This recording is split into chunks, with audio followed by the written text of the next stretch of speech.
Okay, I think we're good there. Okay, cool. Paul, I'll let you. I guess I'll let you take the floor and kind of kick us off, and we'll just go with the flow. All right, cool. Yeah, my name's Paul. I'm with the Natural Order, same as Tyler. And we've got Tasha and Ulfer here with us today too. We met basically in a pagan group on X, and we're going to be here talking about basically like gender roles and gender issues from a folkish pagan perspective and sort of a naturalist perspective. One of the first things that I guess I wanted to discuss, just seeing as we're all kind of in that like dissident right sphere, um, there's this kind of meme of, oh, we need to repeal the 19th Amendment and take women's right to vote away.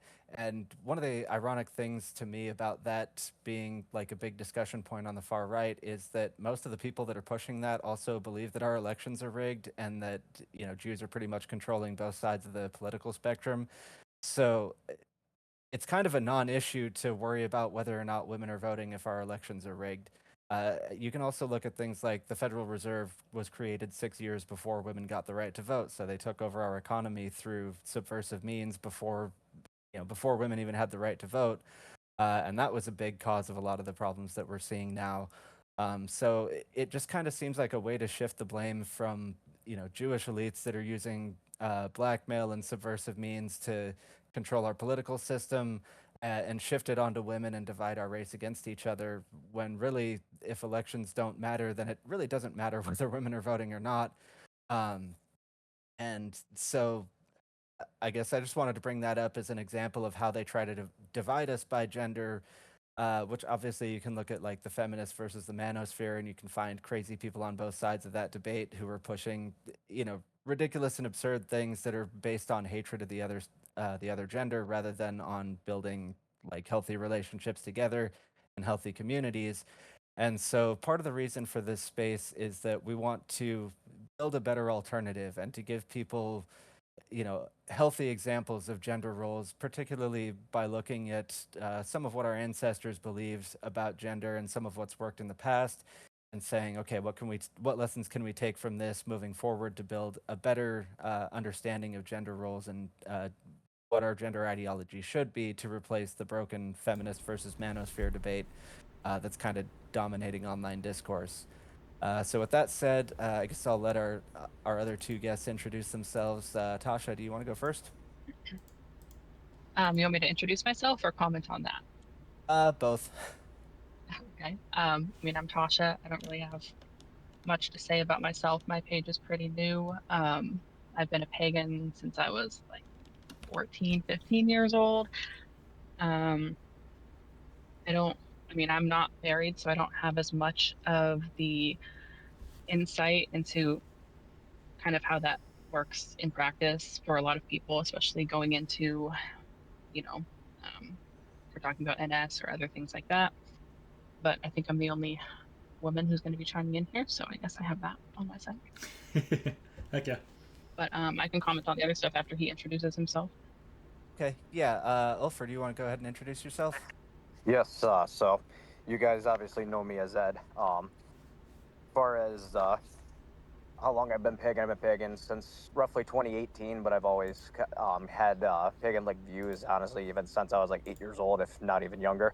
I never really aligned with any of the Abrahamic teachings of Christianity, and there's various reasons for that, but I never really found that I had a place in it, and that inevitably just kind of led me towards going towards the ancestral phase. Um, but yeah, as far as the purpose of this space goes, I remember that you were talking about the repeal of the 19th and everything, and I have definitely a similar stance on that to the rigging of elections. But also, we have to look into why the people that are saying repeal the 19th are saying repeal the 19th, and what the actual problems are that are present there for women voting, whether you're talking about brainwashing or anything like that. Because personally, I'm not for taking away that, but one thing that I definitely am for is dismantling every bit of brainwashing and supporting healthy family dynamics, so people actually have a more stable mindset going into adulthood with a stronger foundation. That way, they're not swayed too far left or in any other direction when it comes to their views and the way that our society should be functioning. Heck yeah. I'll dip in there. So, yeah, we're spinning up kind of a lot of different threads. I'm trying to think which one I want to bite at. But first of all, like I'm glad to hear y'all's stories. I'm always glad to hear people that have kind of found their ways to like ancestral kind of inspiration and religion and paganism. And yes, it's all pretty clear for a lot of us to see the issues with Abrahamic faith and stuff. So yeah, that's definitely a good like kind of platform or foundation that we've all found our way to. That's always good. But yeah, kind of focusing in on the just the gender dynamics and a lot of the contentions. Oh, we got someone joining us. I'll pause in a second whenever they join. All right. Hey, Pontus. How you doing? Good. Can you hear me? Yep. Yep. Yeah, go ahead and introduce yourself real quick, and then we'll get back to the discussion. I'm Sir Pontus. That's about it. I don't know what to say. Oh yeah. All right, fair enough. The name speaks for itself. Cool. Yeah, I'll try to just do a brief recap. Like I'm sure if y'all already in the chat, you may already know. Like we're just kind of diving into kind of gender roles, and I guess a lot of our shared context is within like kind of pagan backgrounds and so forth. So I was just kind of picking up on some of the threads that Paul spun up, especially from I think one of the first points was kind of around the idea about voting. This is something. And one of the perspectives that I'll try to bring to the table in general is a married perspective. I've been married for about 6 years. We have a 2-year-old. My wife was definitely kind of more just kind of like left leaning, like you would expect from a lot of people in the city. But like myself, we both grew up in small towns, so we kind of had some of that conservative flavor. We understood that kind of side. But we've learned a lot. We've grown a lot. We've had a lot of good discussions. So like for the vote one, for example, like. I think there's definitely a good argument that like, I mean, as soon as women got the right to vote, yeah, like things started to kind of and actually you could even take a step back. As soon as because originally it was like only like land owning men could vote, but then it kind of started to open up to like more men could vote, and then it was like then women and so forth, and it has there has been a trend of like kind of just and they let blacks and other non-whites vote before they even gave women the right to I didn't vote, even know that. Yeah, they vote more left-leaning than the women do. So if we're going to target anyone voting because they're voting too far left, then that almost seems like a better place to start than women. Yeah, I mean, really, the whole conversation about obviously like the whole conversation about democracy and should we even vote at all, and who should vote, and should there be some kind of criteria, definitely spins up a larger discussion. But we'll just just focusing on the gender kind of side of it. I mean, I do think there's a good bit of evidence to be, and a good bit of an argument to be made for the idea that women are much more, they're much more probably like swayed to certain things. They're much more emotional in their processing, and can definitely be like socially impacted by an ideology. I know a really good post I saw about this was that because of how we're wired through evolution, and because men like higher testosterone men or higher autistic men are much more, they just look at something through a truth filter. Is it true or not? Whereas women and low testosterone men are much more, since they cannot really physically defend themselves, they interpret reality through more of a social filter. Like, is this what everyone else believes? Is this okay to believe? So there's like a consensus filter. So that kind of gets hijacked, as does the propensity for empathy gets hijacked. So definitely are some things like that, but it definitely is a difficult discussion to try to say let's just take away women's right to vote altogether. That definitely a whole thing. But I'll go ahead and just kind of pause there. That's just a little bit of ideas that I have about that.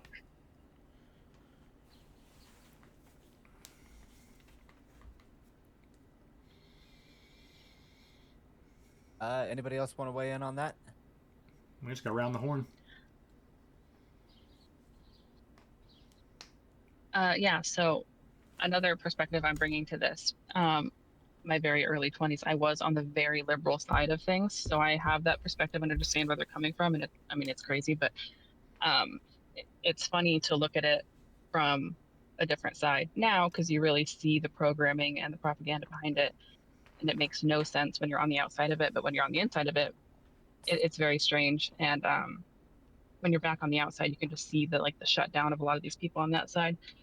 And so my thing with taking away women's right to vote, or the discussion on it, is you're just never going to convince a lot of people. I mean, even on the men's side that are on the left, and then you want the women on your side is the thing. You want to gradually try to bring women over to that side. And if you're saying you're going to take away their rights, they're going to shut down even people on the right side. So I think that's one of the my biggest arguments against the people who say this is like, are you just going to force women along to wherever you want to go? Because you're going to have a fight on your hands. And it's Yeah. just, you want them on your side because Yeah. women are going to bring other women along.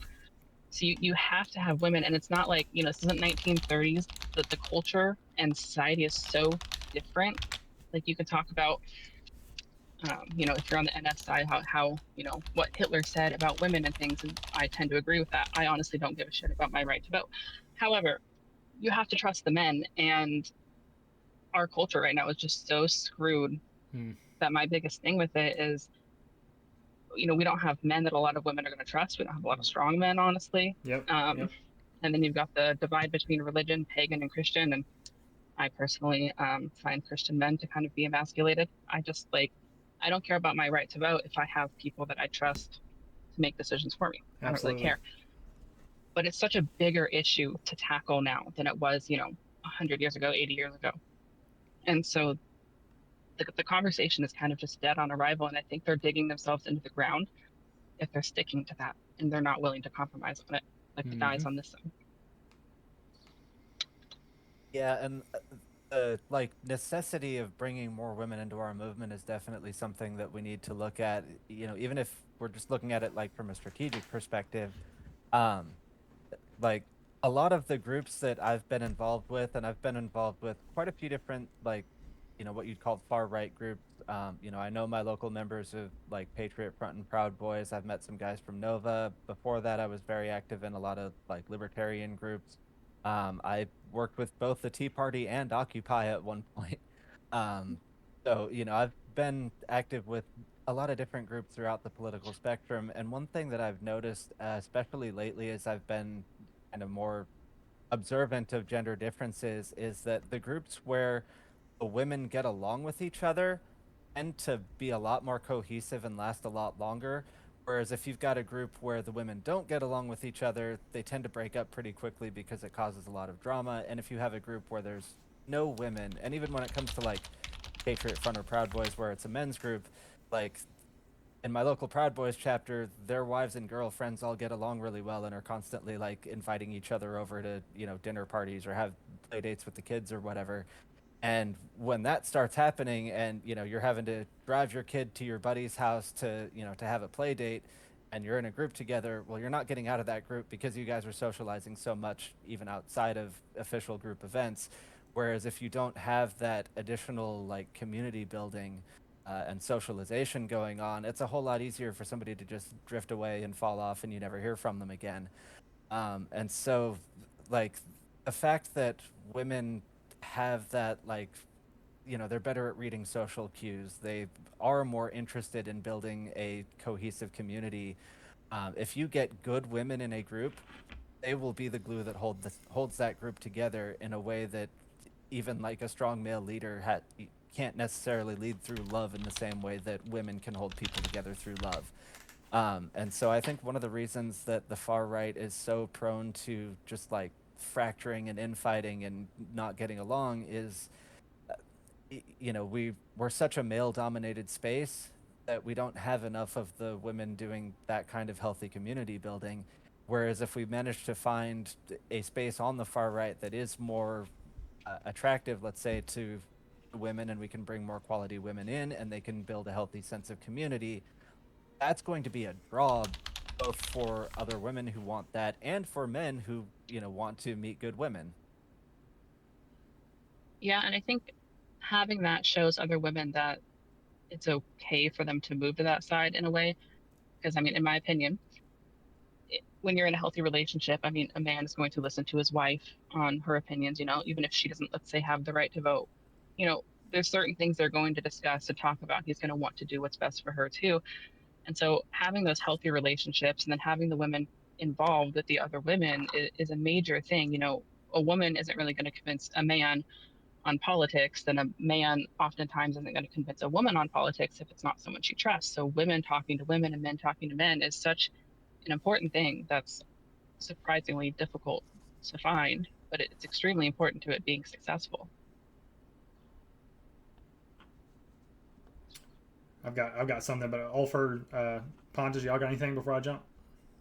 Yes. So, as far as everyone's kind of perspectives go here, obviously we've definitely dived a little bit into how having the presence of strong men is very beneficial when it comes to the the um the integration of women into our side of the movement, because like you were saying, with it being a male dominated space, a lot of the men haven't really had proper examples of how to behave and how to act and even how to interact with other men and other women. So when you have a bunch of men that have the frustrations that they do with our society, and you kind of throw them all together into this side where you don't have harmony between the genders, it's definitely very easy to see why we have all of these problems between men and women, why we have problems with dating each other and maintaining social harmony altogether. And I know some people do allude to our ancestors a little bit and the kind of dynamics that they had set up. And I'm not saying that we should copy them verbatim, because our society is different. And on top of that, we kind of are in a state where we have to figure out how to get our society to go into the direction that we want it to. And but I still think that no matter what, when you look at how we are naturally wired, you have to look into how we are made to complement each other. So Tasha actually was a good example of talking about the presence of strong men, when she was saying that as long as you have like a competent leadership, and you actually have that presence there, and the men are leading things in a direction that is good for both of us. She doesn't even really care about her right to vote. Now, granted, like I said, I personally don't think that we should jump the taking the right to vote away, because I also do agree with her when she said that if you do that, that's not gonna look good for people that we are trying to get to come over to our side. And I think that one huge problem that we do have, which is something that I was going to discuss, is actually developing a pipeline to get more people from that side over to ours. With the men, it's not really that difficult. Men are so fed up and a little bit more conscious of why they're fed up with the state of things, that when you appeal to them and you actually make it okay for them to be masculine, just be men, that's something that automatically draws their attention. And a lot of times that's enough to get them initially to pop over somewhat to your side before doing a deep dive into the specifics politically and socially, and them actually realizing that that's what they want to support, and that's supporting that is actually going to help get them the future that they want. And as far as the women go, um, even if we don't really respect like a lot of the positions of those that are brainwashed, regardless of whether they're men or women, a lot of people definitely argue that in some ways women are more brainwashed and that they're more susceptible to it because of how they're emotionally wired. You have to realize that that other side that we're trying to get people out of and to come over to our side, especially the liberal, um, you have to realize that which I think is what she was getting at, is when if you were to take away like the right to vote and repeal the 19th, for example, or that's what you were pushing, the emotional reaction to that, even if they were to agree with pretty much everything else that you said, would be enough for them to not even want to listen to you. So appealing more from a position of stability and strength, and actually exemplifying good leadership qualities, is that presence alone, even if they don't initially would agree a lot of your points, is at least going to get you that initial respect for people to listen to you, and then maybe look at what it is that you're pushing and realize that they actually align with that more. So I definitely think that one of the biggest things that we do need to focus on as far as the men go is actually promoting genuine masculine qualities, for one, but also actually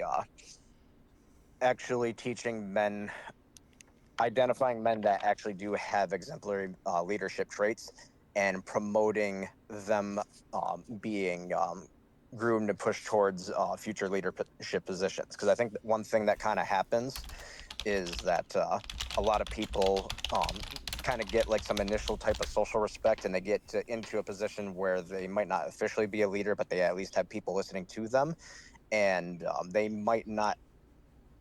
They might have certain masculine traits. They might have some good ideas, but they might not be the most stable type of person to be providing an example to men for what to emulate. So I think that in terms of actually grooming men to be men of character, I think that's one of the biggest things that we do need to kind of push towards. And as far as the women go, and as far as the social harmony goes, if you go back to even our ancestors back before the introduction of Abrahamism, women were more integral in their role in maintaining social harmony, and you can see that they still instinctually try, even if it's in a toxic way. If you just kind of see how they operate in groups of people, they always try to maintain some type of social harmony, even if it's not the best example of it. So, in terms of how to get them to promote positive social harmony instead of just maintaining, I guess the certain stabilizing elements of whatever groups they're functioning in. I think that one big thing, for one, is the presence of the strong men, because that automatically just makes them feel more relaxed and like they don't have to worry about other things, for one. But for two, I think that actually that improving the leadership traits, like I was talking about, is actually going to give is naturally going to guide people to instinctually follow their more positive inclinations with how like our movements and everything actually need to be going forward. Very nice. You got Yeah, anything, a lot of Pontus? good points there. Yeah, good stuff. I'll definitely follow up on that. You got anything, Sir Pontus? Oh, I think he said he's probably just listening. So, Oh, cool. No problem. Yeah, go ahead. So one of the things I want to go back to, I already had it in my mind at the beginning of this, and Tasha pointed it out, and Ulfer followed up on it, which is that this idea that women are kind of like willing to, submit or like let men lead if they can trust those men to lead, to protect and provide for them. And that's one of the biggest things that a lot of gender discussions come back to with me and my wife. So that's just like, just want to accentuate that point is so key, and so that's kind of already what Ulfer is getting into. So it's like, okay, well, it's about how it really comes back on men. It's like, how can we be better? How can we be better men who can lead, who can be trustworthy, and who can kind of build relationships and build families and build communities out? That's definitely what it's all about. And so, yeah, I mean, that's where almost all of these kind of discussions and efforts kind of come back to for me, again, like what Ulfer was talking about, which is like, how can we get these like pipelines? How can we cultivate leadership, get these people in the right position, build these organizations and communities that help to continue, just keep feeding back into the loop, get more people informed, support each other and stuff. Like, that's always a big thing for me. And one thing that's interesting, obviously, Christianity is one of the, I say the best examples. It's one of the most prominent examples of a cultural institution or community that we have. Obviously, it has a lot of issues, and so, one thing I debated for a while is like, is it possible to get into a Christian environment and maybe come up with a new denomination or something to try to get them in the right direction or maybe operate there? I have a real hard time doing that. Like, I definitely feel like, no, I cannot do that. Like, it needs to be something different. So I start looking at other organizations, and I will say, since we're kind of like within a kind of a pagan context, it is like, I know like the Asatru kind of folk assembly and stuff is one that I found that's pretty solid.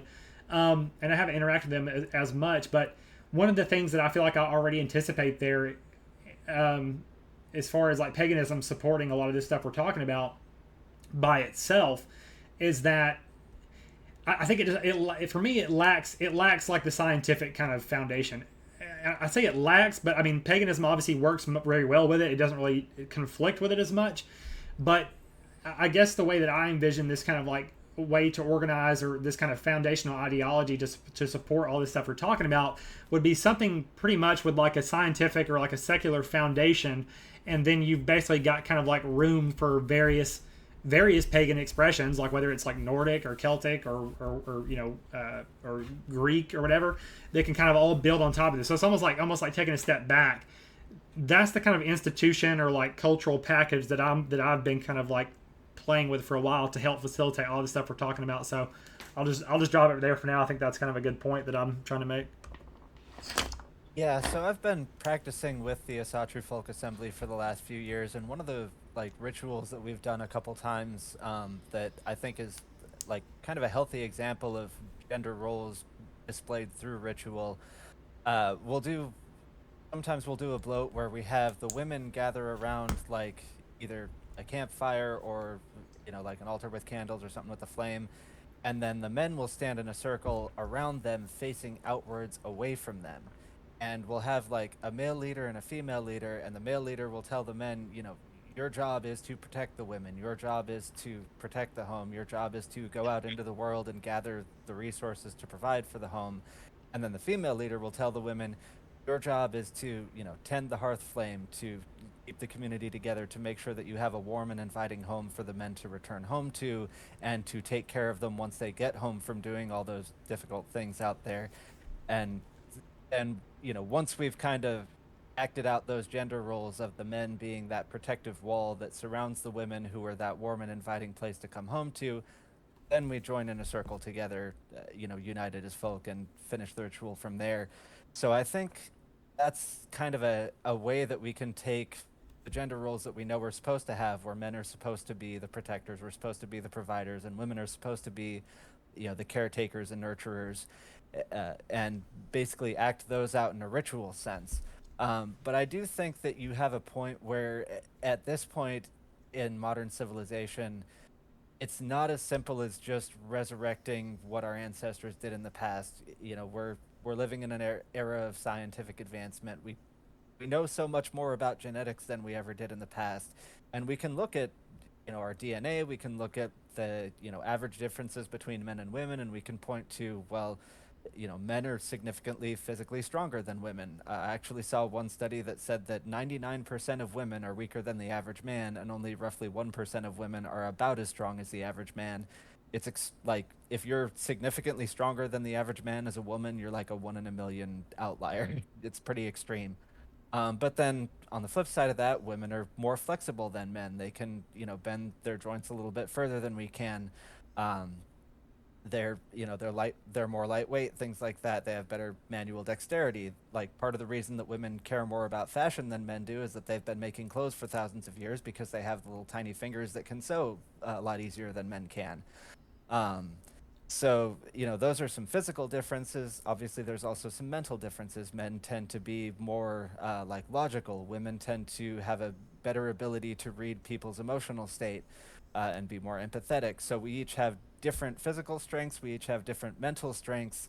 And so building like a set of gender roles based on, well, if men are stronger and more durable, obviously we should be doing the more difficult, dangerous work. If women are smaller and more flexible and have better manual dexterity, they should be doing whatever work fits with that.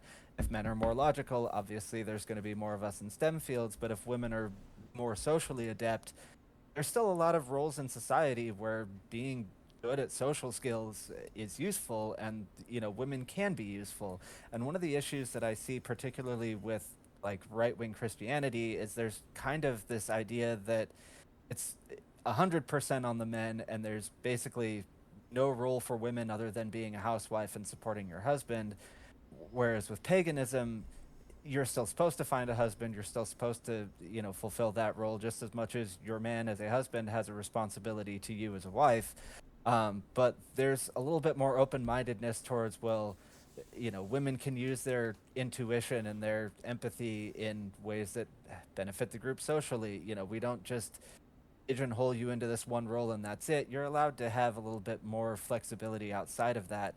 And so I think that's a healthier way of going about it.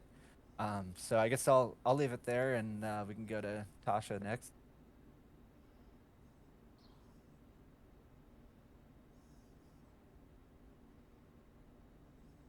Yeah, so I mean, I agree on the roles aspect of it. I also wanted to comment real quick on what was being talked about with leadership. And I know we kind of hashed that out, but I just think it's very important in whatever's happening to be very careful with who is being chosen as leaders. Not just because power can corrupt people, but because like bad people are going to seek those positions, and it's very important with where we're at right now that things don't go wrong. If one person is a bad leader and it gets attention, like everything is going to get derailed. It's going to have so much attention on it. So it's so important to have a good leader. And I think that's what a lot of these don't have. I've seen multiple groups and things where the people in charge, some of them just end up being caught up in some scandal or things are happening. And that's another thing for both attracting the men and the women is like there cannot be all of this infighting and weird stuff happening and then them getting involved with weird stuff. So I don't know what's going on with all that, but um, yeah, that's just something I wanted to say on the leaders. But the role thing, it's so difficult in today in our society right now. But I think that in general, natural roles, are going to emerge when you have healthy relationships and healthy men and women, and when we heal the divide that's happening right now between men and women, because you have these men hating women, you have these women hating men, you have like the groypers and all the other stuff happening where a lot of these people just hate each other. And that if we don't fix that, one, you're not going to have any harmony between men and women. But if you do fix it, I think those roles are going to come naturally. Women are going to want to have children more when they have a good relationship with a good man, and they're going to want to fall into that nurturing role. And the men are going to want to step into that leadership role. So I think people talk a lot about the roles and the gender roles that are going to happen in households. But I think the most important thing is just healing that divide and healing the relationships because it's going to come naturally. You don't need to keep beating that and like saying, you have to do this, you have to do that. And I think you had touched on that with the Abrahamic side or other more centralized side of it, where they really try to put people in these boxes. And I just think it's important to let that kind of happen, to focus on the important part of it because it's going to fall into place, in my opinion, if you're in the right place spiritually and you're in the right place in your relationships, if that makes sense. Yeah. Yeah, for sure. Good stuff. You got anything else on that? Yeah, I definitely agree with everyone's takes on that.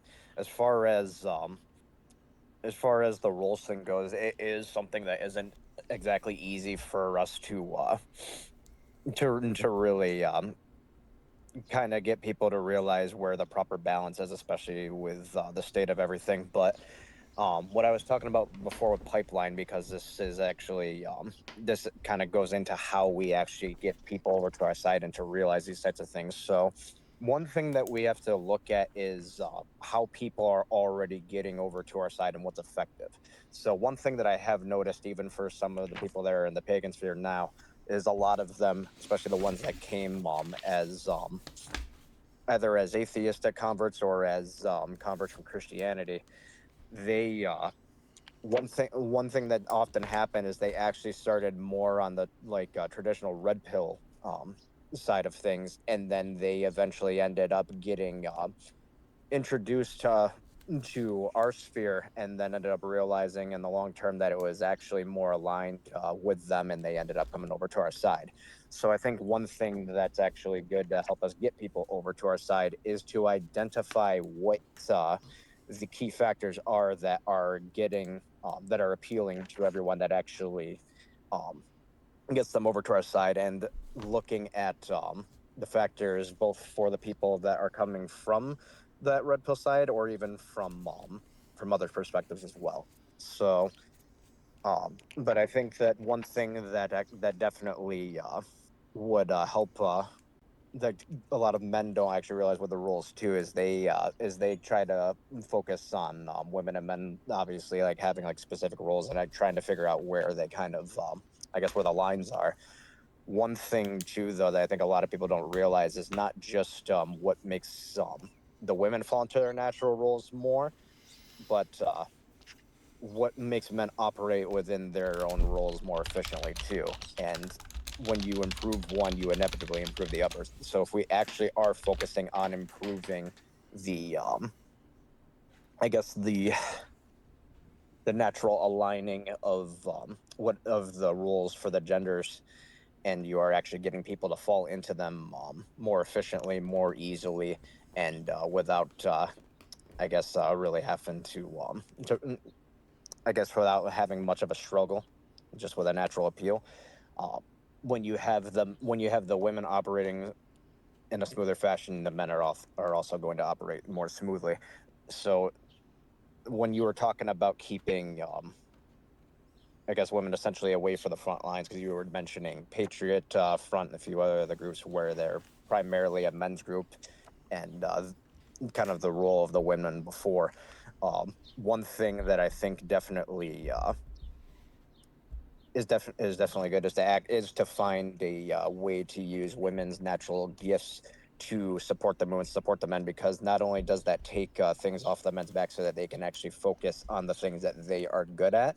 When you find a role for the women to be able to support what they're doing while also putting the men at the forefront so that the women are protected and are out of harm's way, that brings more peace of mind to those men and supports better um, qualities in them, because they actually are able to think clearly and function better in their roles. So that's especially going to be true if you're into activism, if you're in an active club, if you're actually out there doing things.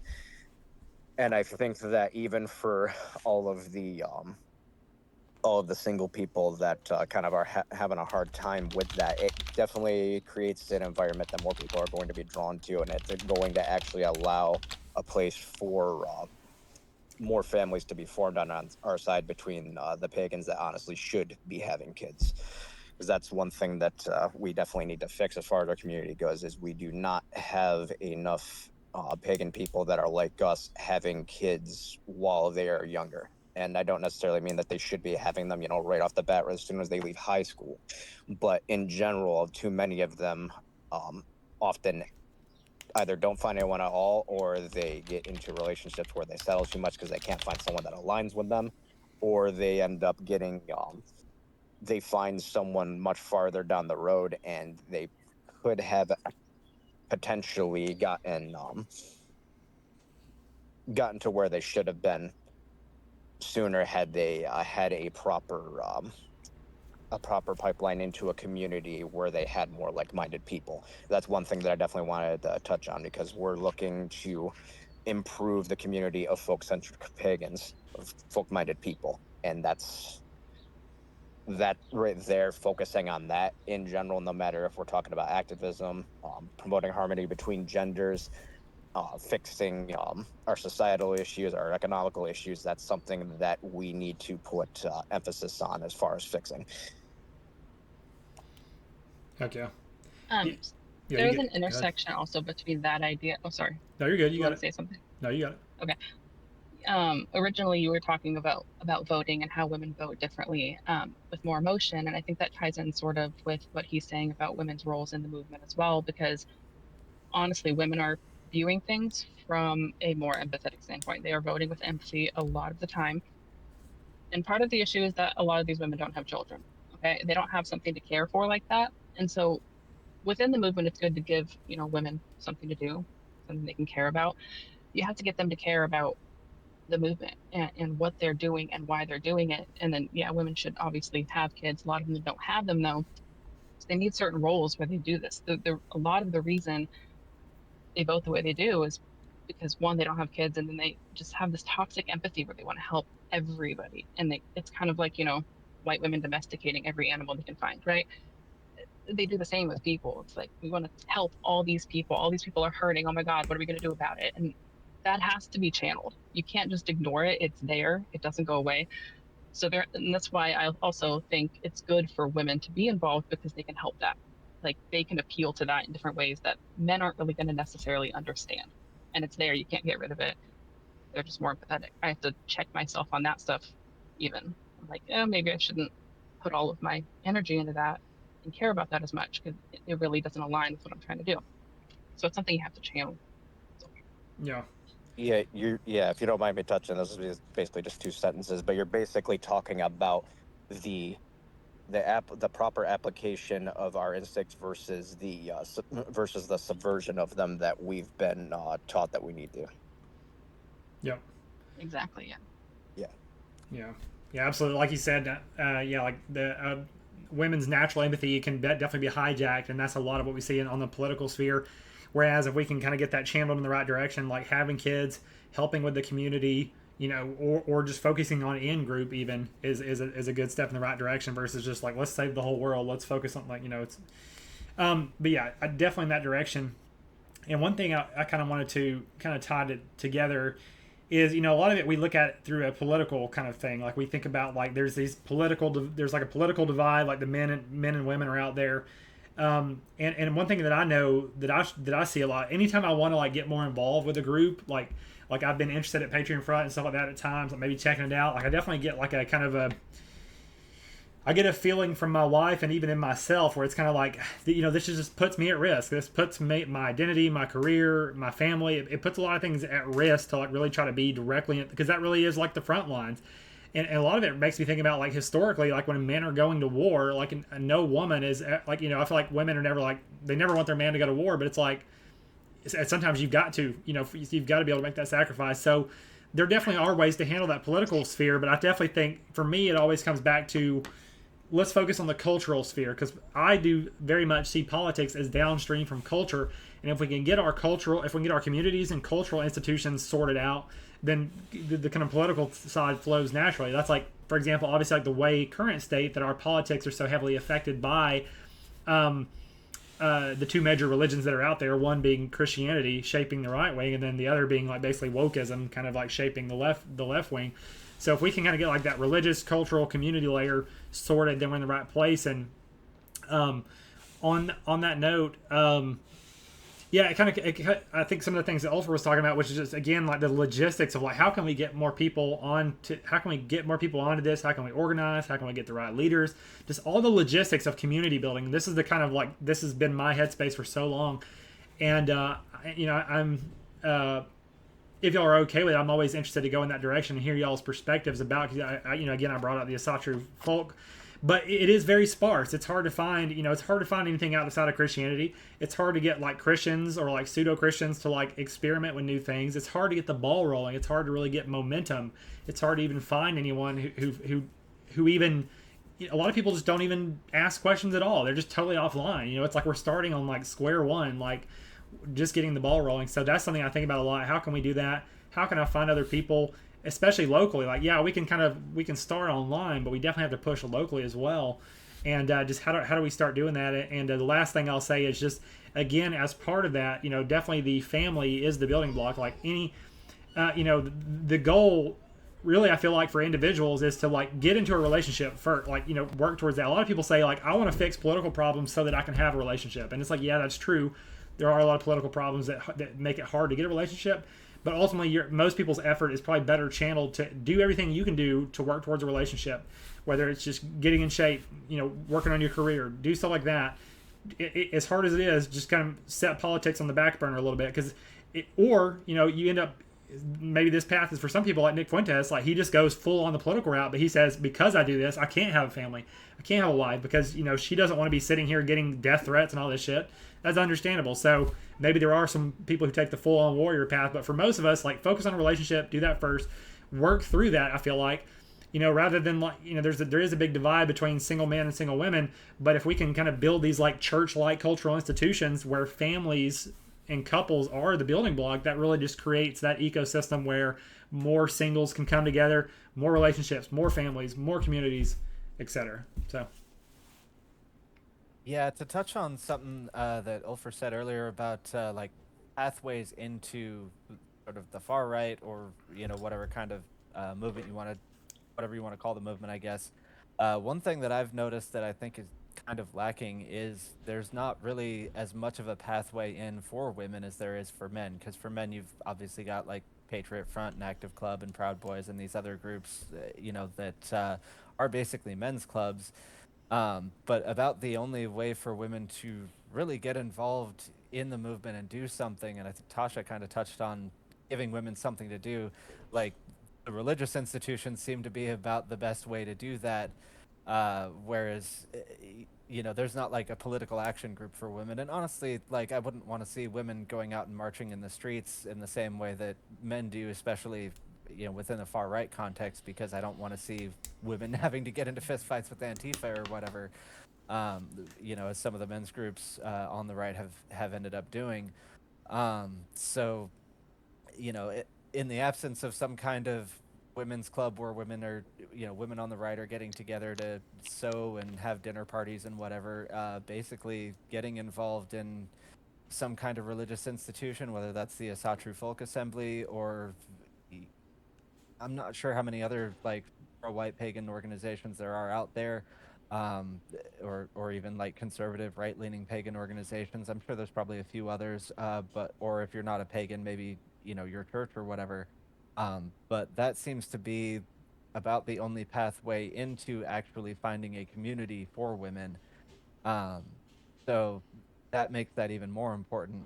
But as far as like increasing the birth rate, I guess, and having more pagan children, I do kind of want to share a success story from the Asatru Folk Assembly.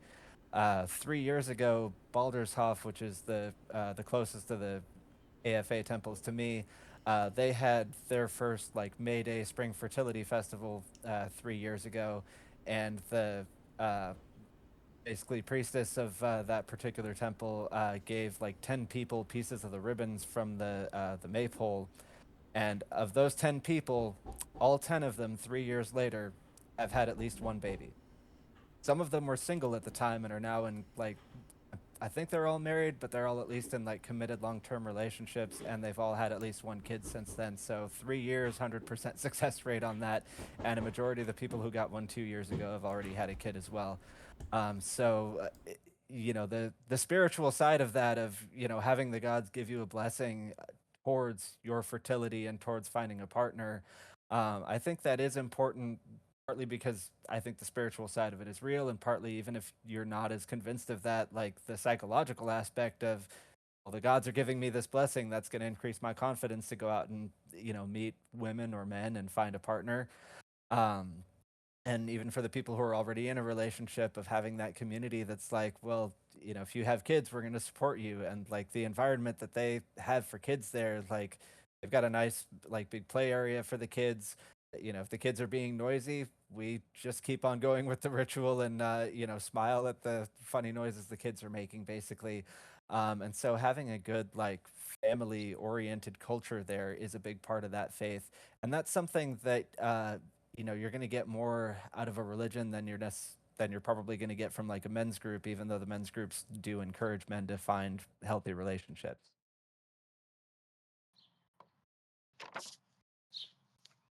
Yeah, I think that community is a massive deal because if you're on the left, you'll see a lot of the time that a lot of the childless women will get really irritated that children are just even existing in a store or in a restaurant and stuff. And so just having that where they're involved in everything and it's okay. It's okay. They're acting like kids. They're being loud and normalizing that.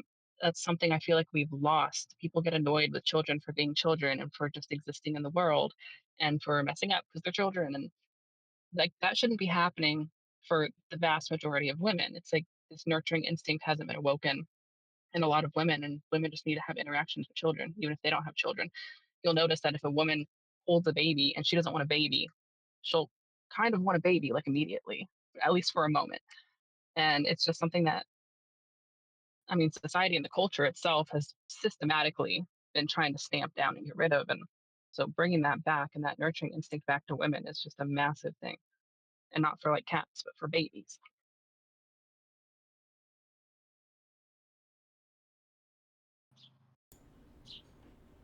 Yep.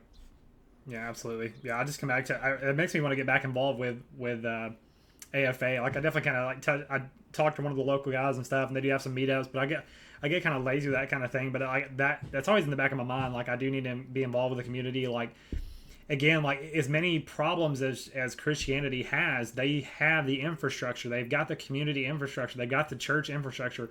They've got a place. It's easy to get involved. They are welcoming, and you have instant access, like other families and other kids for your kids to play with. And that's why so many people, the I feel like the logistics and the benefits of that outweighs any kind of like spiritual convictions they have. Like they're not most people aren't going to be like, I don't like Christianity so much, and I prefer paganism or other things so much that I'm not going to do it. And so it just kind of sucks a lot of people in. So really, it's kind of like it's like how do we make that? How do we encourage that transition? Is what I always come back to, because it's a fairly radical transition for someone to make who like grows up Christian or whatever, to like walk to like completely be comfortable walking away from that and kind of getting back to their like ancestral faith. But I definitely see it happening. I see it happening in people all around me. I've encouraged it to happen in people around me. It definitely can be done. And I mean, yeah, that's outside of Christianity, that's probably one of the best tool systems, symbol systems, whatever you want to call it, that we have to explore that. So yeah, absolutely. Yeah, we were talking about that in a space earlier today, kind of where bringing people out of the Abrahamic faiths, it seems really hard, but one, a lot of them go to church because of the community. A lot of them don't have deep ties to this religion. Yep. And like a lot of people don't understand that. But then at the same time, right now, they say there's a big movement towards Christianity, but it's really not that. When you look at these people and you talk to these people, a lot of them are still looking for something. They're already in Christianity and they'll move to Catholicism or something else Right. because they're still looking for something. And a lot of people kind of will go on a path a little towards Gnosticism and then maybe atheism. And so you kind of have to target that. I think connecting these people with their spirituality really moves them out of that Abrahamic mindset on its own. And so you're not necessarily going to like deconvert a Christian or, anyone in those religions in most cases. And so I know Brian, he's in our group, had said something about people just seeing you and talking to you, and they don't know what you stand for. They don't know you're a pagan. They don't know if you're, National Socialist, whatever you are, and they just think you're a good person. And then they find out, and it changes their mindset and what these people are because they've been told all these things about it. Yeah. So really, moving people towards any sort of movement, a lot of it is just community building and talking to people Yes. like a normal person. You don't Yes. want to just go hand them a pamphlet and be like, "Hey, I'm a Nazi" or something, which not a good word to use anyway. But still, it just you're going to turn people off to it immediately. But if Yep. they say, "Hey, this person isn't an asshole. This person doesn't want to go and kill all these people. They're not evil." It makes a massive difference, and at least plants a seed. And I mean, I know that's similar to Abrahamic things. You're planting a seed. They always said that when I grew up Christian, and always plant the seed, and it works though, and that's why it works so well. Yep. Yeah, actually, I've been in some of the CQ spaces, and there's, I'm not like a frequent contributor, but the last time I was there were a couple of people who were coming at it from the perspective of, I don't necessarily even care what the religion believes, but I want to find a good community where I can find people with the same values and, and a partner. And the CQ guys were all sitting there like, well, look at this Bible verse that says the opposite of what you're looking for. And I was like, okay, but that's not replacing the community. Let's say, okay, here's your closest Hoff. Here's a folk builder that you can get in touch with, and find local events where you can meet people who are not Abrahamic but who have similar values to you and who have a community, and where you can meet. Not that there's like a ton of single women in the AFA, but most of the like bigger events that I've been to, there's been at least a few of them. And so I kept trying to bring it back around to, well, there are alternatives that you can get the thing that you actually want out of Christianity without going through, the Abrahamic madness and without having to worship a Jew. But the guys in those spaces are so used to debating the Bible that that's kind of all they want to do sometimes. And so sometimes, I don't know, maybe I should do those spaces more often just so I can be the guy that's like, okay, but we have an alternative, and it's a good alternative, and go check it out. Yeah. But I guess, Ulfer, I guess you haven't had a chance to talk for a second. Do you have anything to chime in on? Yeah, actually, so all of that, because the next thing that I actually was going to dive into specifically was values. So when we're talking about pipelining people in, you have to look at what specifically what it is that they're seeking, and the main thing that I actually was going to touch on is values, because one of the biggest things that is very stressed about why people are shifting their views, it tends to be personal and societal values that they have.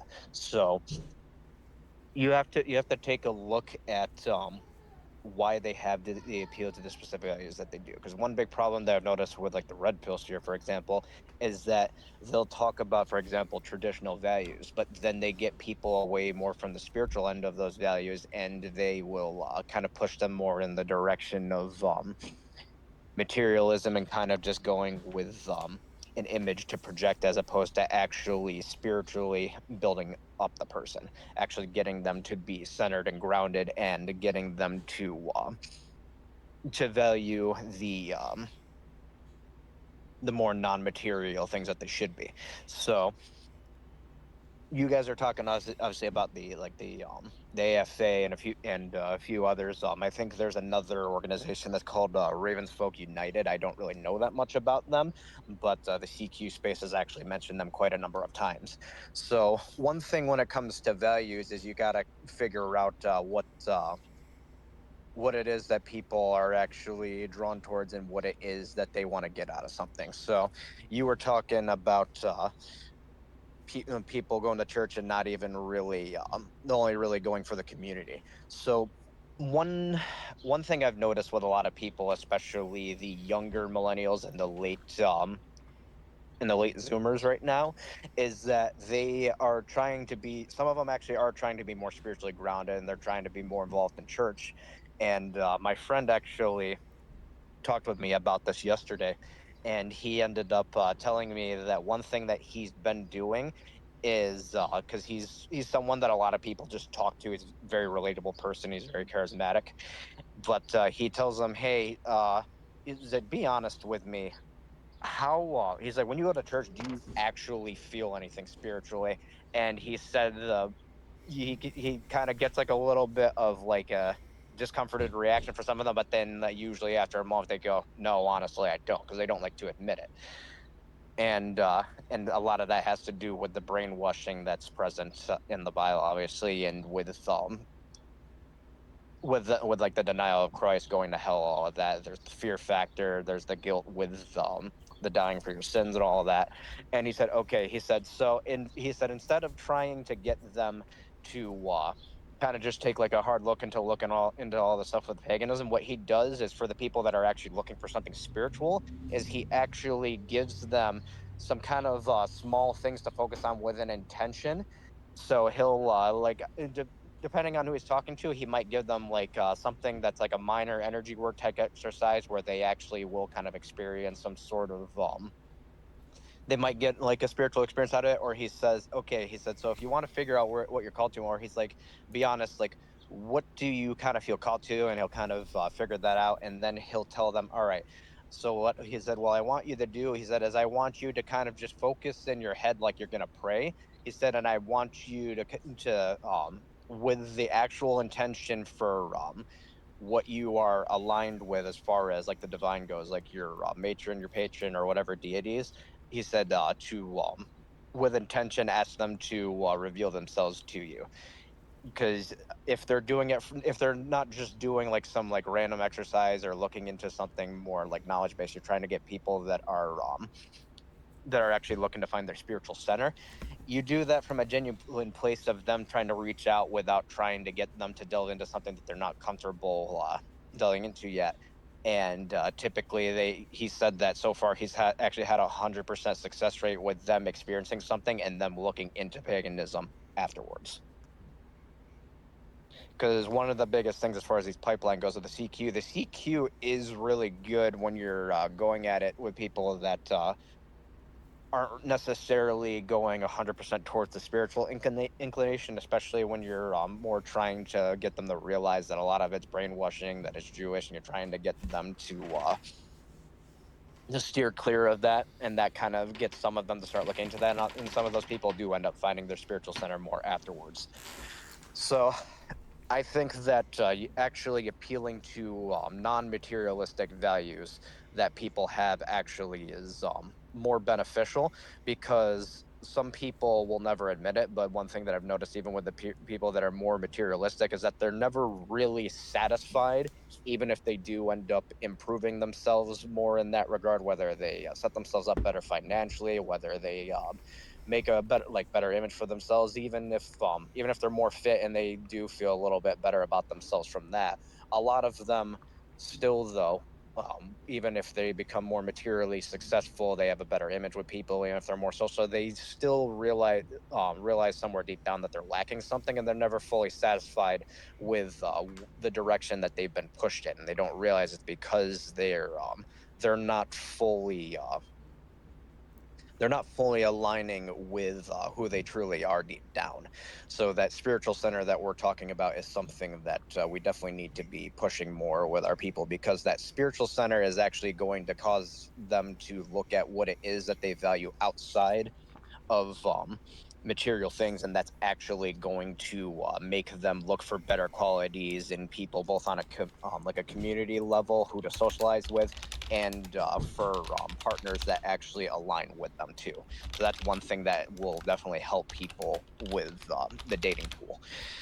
One thing that got brought up too, actually, which I was going to bring up, so but I figured I'd just touch on it anyways, is what I call the instinctual override. So the example that was brought up was getting women to interact with children, and especially getting them to hold babies, because that the reactions of them holding a baby for a few minutes, and then at least for a split second wanting one, because their nurturing side finally comes to the surface. Doing things like that for both men and women is something that's extremely beneficial, because that doesn't just connect you to your own natural instincts. A lot of people don't really connect the fact that our spirituality is very heavily rooted in natural law and in the ways of nature.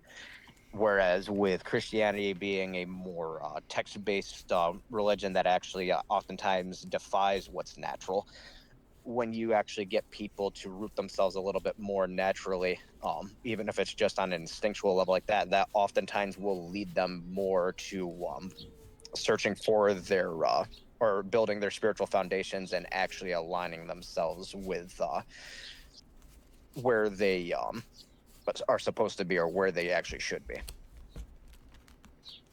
Yeah, I will definitely attest to the fact that spending more time around other people's kids, when I go to events like that, definitely has an effect on me and makes me wish that I had kids.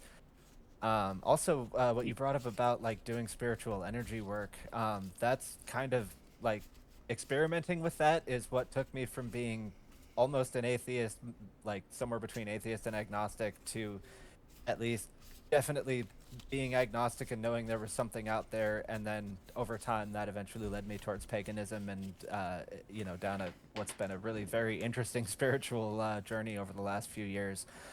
So, yeah, sometimes it's hard to get people to go along with like letting you try energy work on them, or like teaching them how to do it themselves. But yeah, if you can get somebody to go along with it and they can actually feel and experience what actual spirituality feels like, um, that can definitely be very powerful for almost anyone that goes through that. Yeah, and funnily enough, too, actually. So I wanted to touch on something else that was in the CQ space to get more of the liberal-minded people to actually come over. So one of their co-hosts recently actually brought up how, like, over in the Pacific Northwest, because there's a lot of there's a lot of white young white liberal women there, and he was actually talking about how you naturally have a little bit more of a appeal to them to actually, like, for them to actually listen to you, because when they're used to dealing with some of the more like hardcore, like red pill guys that are more leaning towards like repeal the 19th, and like taking away women's rights, as opposed to you, or even though your views definitely are different from how liberal women view the dynamic should be, they're at least more inclined to listen to you, because there's more of a actual place for them in our side, that actually gives them more than just more purpose than just being some sort of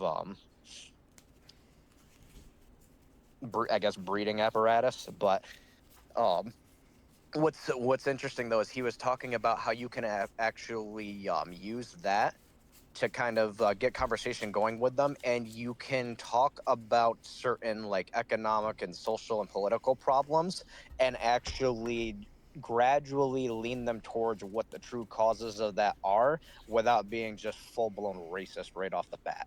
So he said that one thing that he's actually noticed, that it's actually easy to get them to really lean heavily in your direction, is to go into the problems, especially that are linked with immigration. In particular, the examples I believe that were used were Indian immigration, because when you have a group of people that's that disrespectful, especially towards a native populace, like if you see like if a lot of people here probably had those experiences, but if you actually listen and Yeah, in Islam, it's see the probably a bigger deal in yeah. Europe, but yeah, Indian immigration here, yeah. But go on. Yeah, when you because the problem with the Muslims is that the Muslims don't speak up too much until their numbers really get higher. Where Indians, I feel like they're a little bit more disrespectful right off the bat, especially the Dot Indians.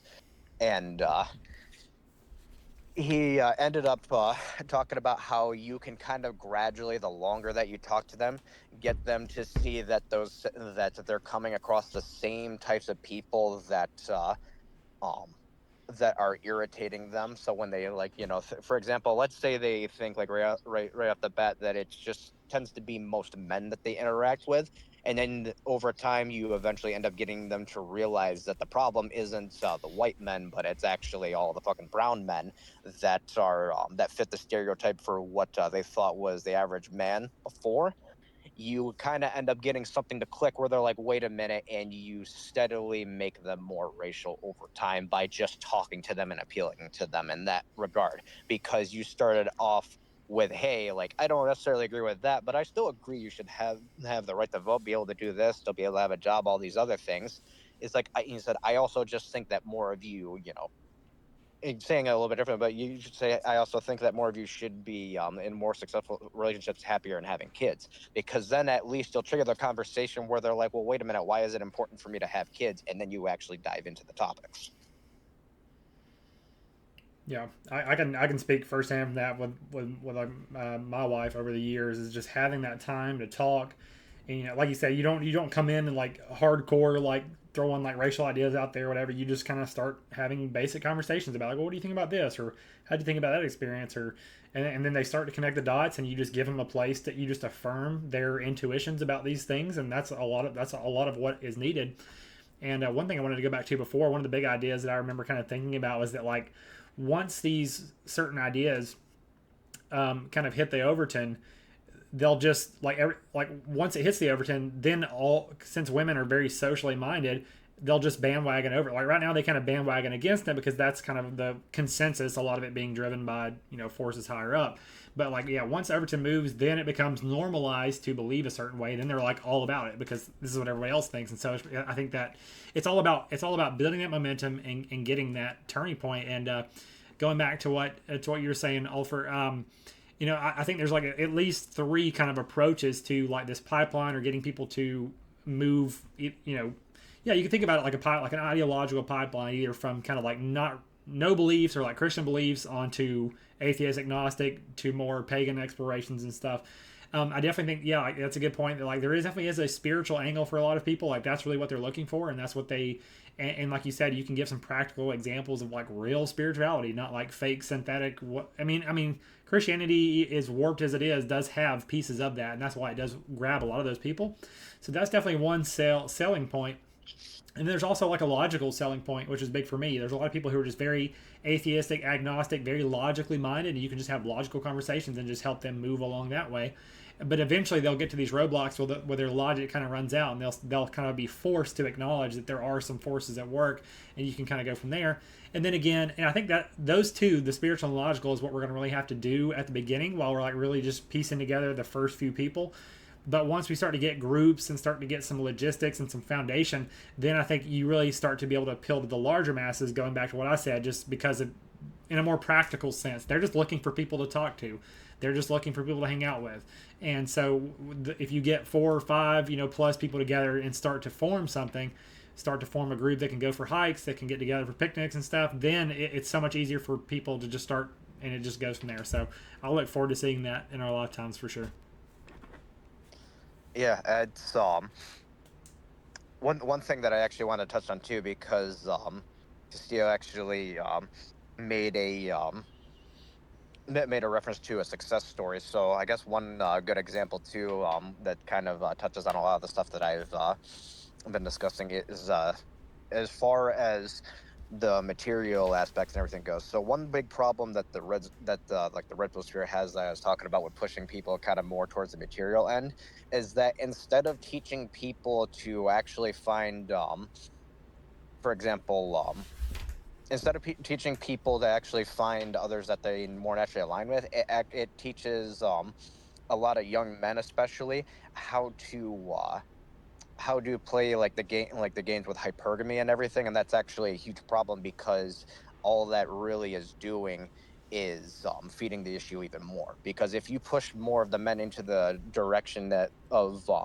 having to be more materialistic and projecting this kind of red pill traditional Christian image and naturally steering women away more from having a place like outside of the home, you end up promoting unhealthy dynamics between the genders. So the reason why I was mentioning examples is because I know this couple that has 4 kids that they live a little bit more down south, but the wife is primarily a stay-at-home mom. But that being said, though, she also they're also focusing right now on building a house that's on the same stretch of land that their community's in. They live around a bunch of other white people. She has like farm animals and everything that she tends to, but she also has things that she kind of grows at home so that she can sell like some farm goods and some almost has like a at home like apothecary type thing going on. And instead of using it like to make like tons of money or anything, she uses it more to actually provide affordable like natural things to the other white people that are local to her. So by making it affordable, by putting the effort in, and by actually not focusing too much, for example, like on making money, but on more of the communal aspect of it, so that it's coming, I guess, more from a genuine place of wanting to provide something for everyone there and to bring something good to the community. She's bringing in more income for the household for one, and making it more of like a self-functioning thing where the husband doesn't have to pool like extra resources from like all the money from the money that he's making outside of that. But on top of that, it's allowing her to do all that stuff from a comfortable place at home where she's still able to keep an eye on the kids. Or on top of that, like they have all of the other mothers that are in that community that are able to have all the kids interacting with each other so that they're socializing. And on top of that, um, if, for example, she needs to focus on something, there's other women there that can be like, "Oh, hey, yeah, I can keep an eye on all the kids. My kids are playing with your kids anyways."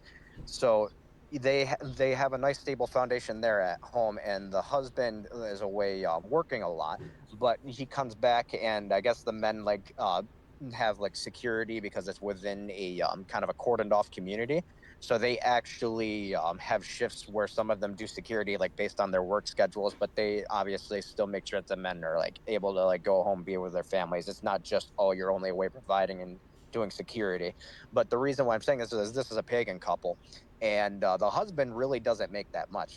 He makes under 60K a year. They have 4 kids, but the thing is that they don't is because they actually focus on building something together and fitting more in with their natural roles. Um, Both of them are kept busy, but in a way still have free time and are able to do things comfortably while being around their own type of people and while actually community building all at the same time and providing more things for that community to actually grow and to improve the social relationships that everyone has with each other. And the reason why I'm bringing this up is because the red pill often pushes people towards like, oh, hey, like, if you want to get like the hottest girls or all these other things, like you need to be you need to be ripped. You need to be financially successful. If you're under this amount of money right here, don't even think about looking for girls. You must you must like fit this image of a man right here, otherwise they won't respect you. They're teaching them how to play into the toxic system that already exists, as opposed to actually changing it and getting away from it, and by getting other people away from it, dismantling it. So that's one of the biggest problems that I see with that. And the thing is, like I said, a lot of people that get drawn towards the red pill sphere, even some of the ones that go a little more full retard with it and dive deeper into it and end up becoming a little bit more material, prior to that, were actually looking for something that would have fit more of a natural harmonious dynamic between men and women, kind of like our ancestors actually had. And but because they basically just ended up getting example after example drilled into their head of like, hey, like if you're like that, you're not going to get disrespect, as opposed to like, hey, just set boundaries and actually figure out what aligns with you, the actual relationship you ideally would want, the, and the amount of kids that you want, the type of people that you want your kids to become, the type of women that you want your kids to emulate, and you need to surround yourself with people like that so that you actually end up building the community and the foundation spiritually and materially that you want, that supports the outcome that you are trying to get to. So as Yeah, far as those are some really good points, and I definitely love your example of the family, like building a good, healthy community there, because that's definitely the kind of examples that we want to give people of like there is a better way to do this. And as far as the red pill manosphere guys, like I kind of see that as being like the flip side of the sex work is real work and OnlyFans type of girls, in the same way that like the kind of Instagram models and e-thoughts would be kind of the flip side of like the man children who are obsessed with Star Wars and don't have anything that they've actually built in life, where we're kind of given these like you know these kind of flashy things that we should go for, that aren't really healthy but that appeal to some kind of basic urge and supplant it and like replace it, rather than giving us a healthy outlet for what should be our natural urges to find a partner.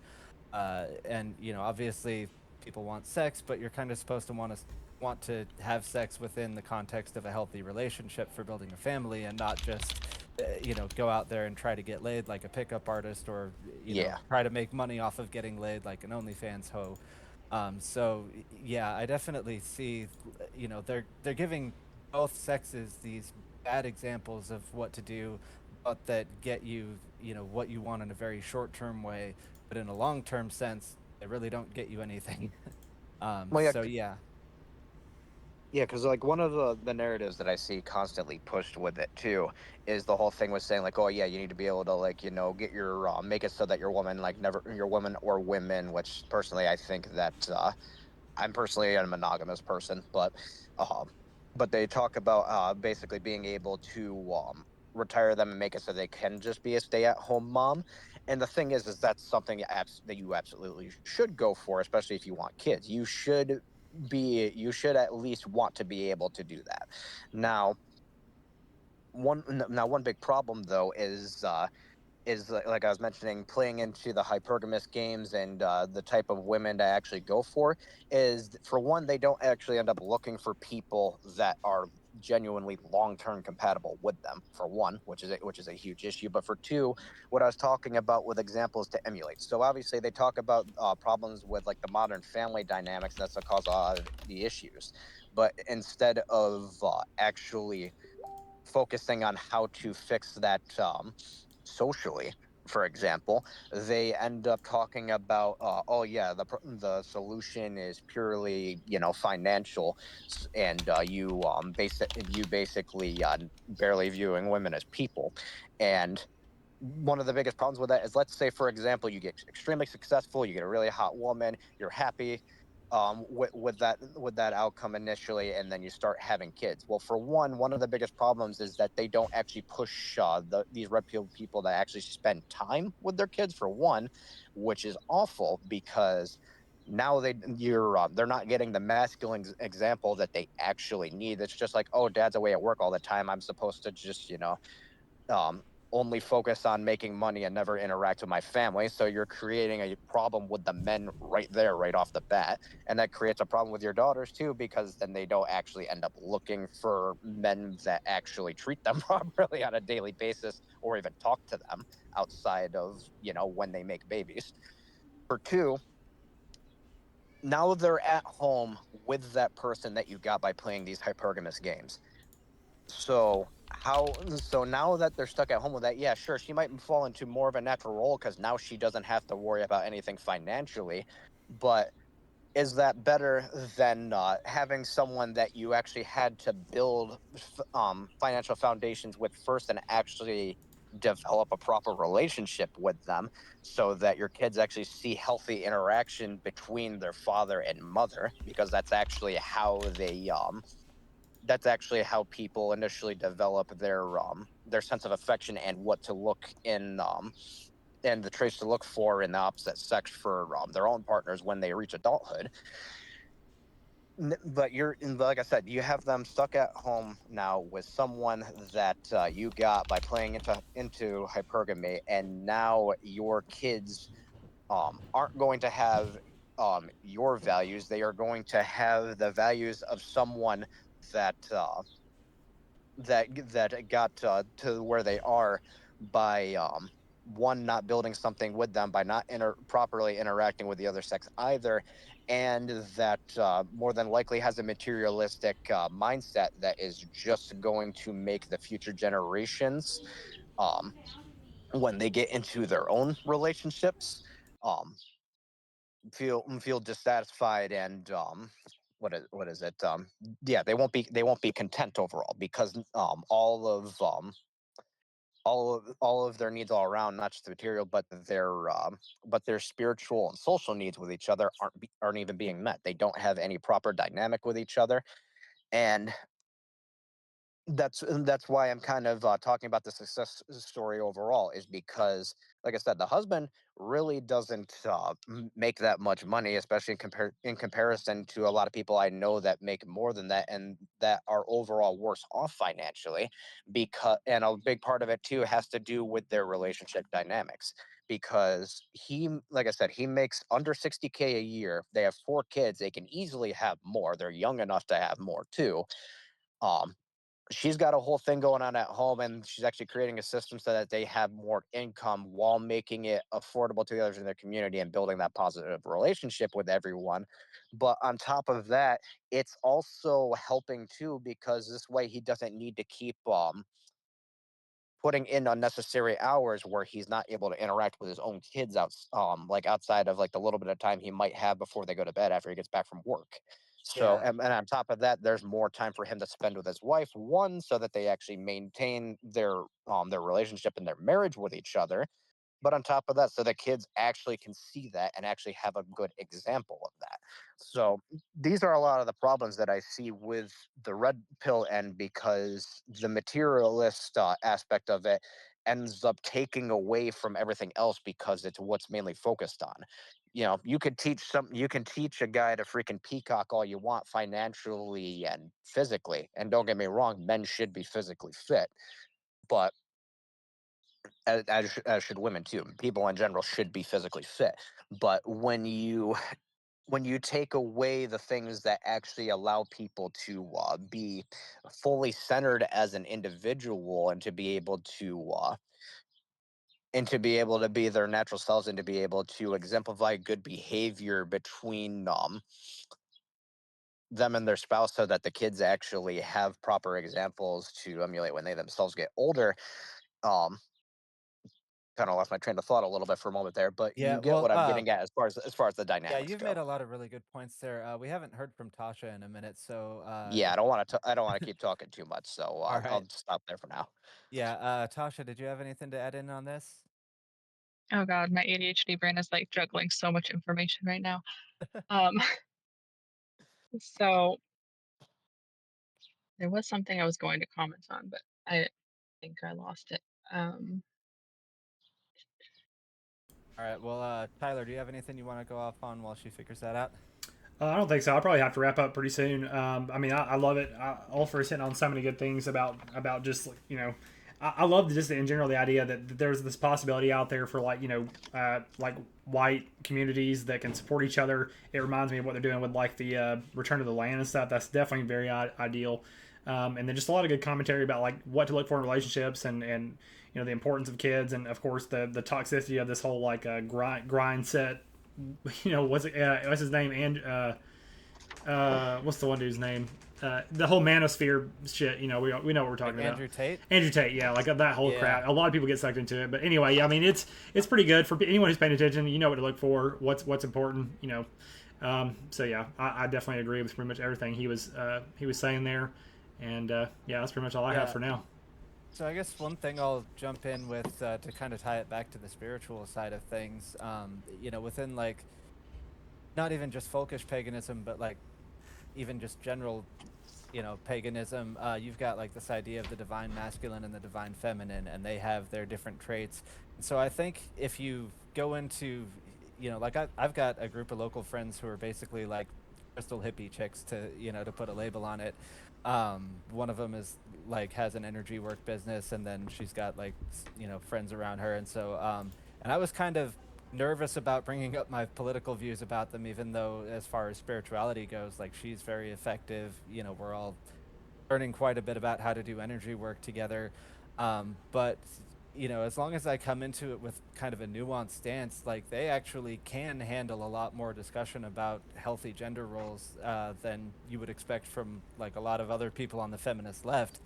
Because if you approach it from that spiritual perspective of, well, yes, obviously in a spiritual sense, we both have some of the divine masculine and feminine within us, but men are supposed to lean towards the masculine, women are supposed to lean towards the feminine.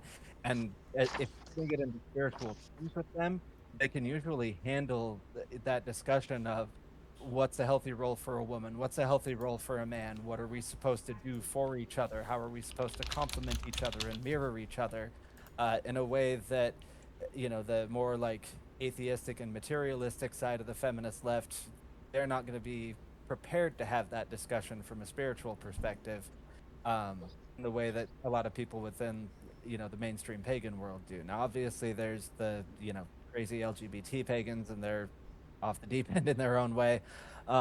So I'm not hanging out with people who are like that far down that rabbit hole, but you can definitely find women who are within that mainstream pagan space who have not gone off the deep end on that yet. And if you get them talking about spiritual masculinity and spiritual femininity, and why like the male gods tend to have certain roles and the goddesses have different roles, and you can look at like somebody brought up in our chat like Freyr and Freya and their parallels within other pagan pantheons like either Juno or Jupiter, and what was the Greco-Roman one? Juno, I think it is.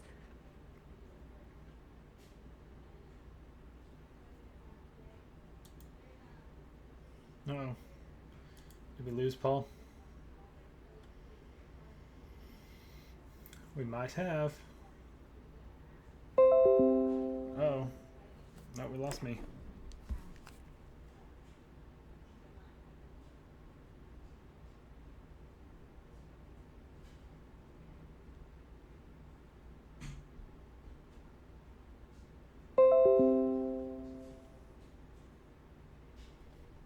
Sleeve. That's the I'm women. sorry. And her twin brother, Freyr, he represents like the masculine energy. He's very much a nature god, sort of this like bestial raw strength to his nature. But he's also tamed that strength and knows how to use it to protect his people and to build things and not just destroy. Um, Although he does some of that sometimes too. So you have these myths that really give people good examples of what a masculine role is, what a feminine role is, what the masculine energy brings, and what the feminine energy brings, and you can approach that from a spiritual perspective, and you can get the pagans to kind of acknowledge gender roles on that much more equal footing, rather than if you try to go into it from like an Abrahamic perspective where God's a man and there's no corresponding feminine force in there. The prophets are basically all men, and even the women in the Bible have a very secondary role for the most part. Catholicism is not quite as bad because at least they venerate Mary, but a lot of Christians really, their spirituality only focuses on the male and completely ignores the feminine side of it. Whereas with pagan spirituality, you get both sides and you get them in a healthy way. And if you can, approach things that way with some of the, maybe kind of hippie pagan chicks that at least have not gone off the rails on the LGBT stuff, you can bring them around and have them see gender from your perspective, because it's coming at them in a much more balanced way and not in the very biased way that they would get from like the Christian right. Yep. Heck yeah. Yeah, I agree with that. By the way, we've got over 50 viewers on X now, so that's nice. Oh, that's awesome. Heck Yeah, yeah. going off what you were saying, I think the important thing with that, just like real quick, is that it's like I said before, where women are fearing what's going to happen. They think, people want to take their rights and then subvert them and just put them under men. But like you talking with, those women, the important thing is you're not taking their power away. You're not making them powerless, because there's power in the divine feminine, just like there is in the masculine.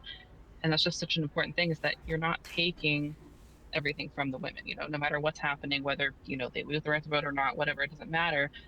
Like, you're retaining power, and you're showing them that there's power in this role that they're, supposed to have. And that's just, it's really important, because they won't feel like you're stealing from them or trying to put them under your boot, basically. Yep. All right. Well, I don't know how much time Tyler has left. Does anybody have any other thoughts before we kind of wrap up? Real quick, I won't ramble on because I'm not trying to take up anyone's time here. I think one thing, I'm not saying we should make this like a regular thing, but if you guys ever did want a space like this again too, because I know that we've covered a lot of general things, is going a little bit more into I guess the specifics of kind of the dating pool too, so that people kind of have an idea of especially for a lot of people that aren't as involved in it overall, what the overall dating pool is looking like, especially on like a generational sense. So the main dating pool we're looking for are the people that obviously should be having kids. So you would want the later millennials and pretty much all of Gen Z right now.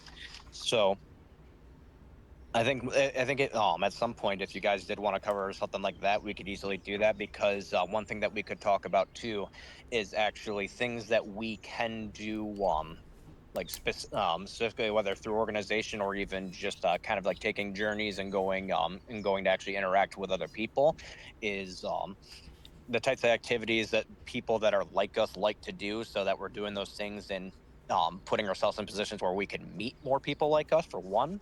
But on top of that, looking at the different types of places we like to go, and even diving into the types of things that we would like to do too, so that if people ever wanted to organize something like that to draw more people in like them in their local area especially, they could actually do that, or they could even look to see if there's something like that going on if they got to make a little bit of a trip to do so.